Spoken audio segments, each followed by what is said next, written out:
The Baker's Brooch. In a village known for its sweet pastries, a kind girl named Clara worked as a baker's apprentice. Her master, Mr. Miller, taught her everything he knew, but the most important lesson was always to be honest.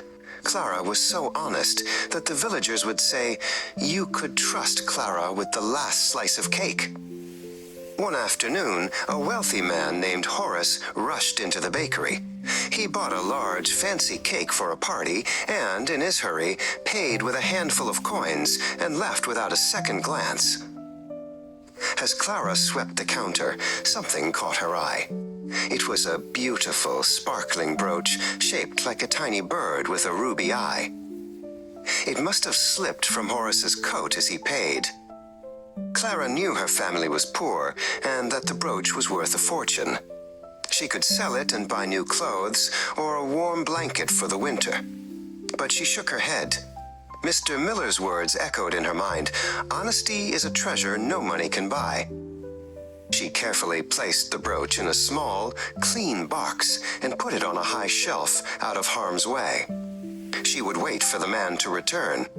All afternoon she worked, but her thoughts kept returning to the lost treasure and its owner.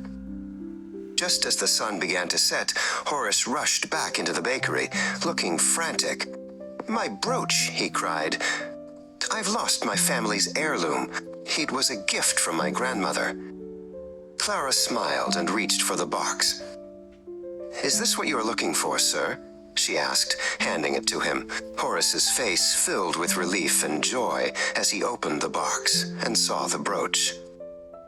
He offered her a large pouch of coins as a reward, but Clara gently pushed the coins away.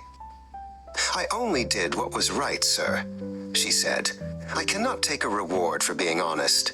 Horace was so touched by her integrity that he insisted she take the money and, in addition, offered her a scholarship to the finest baking school in the city.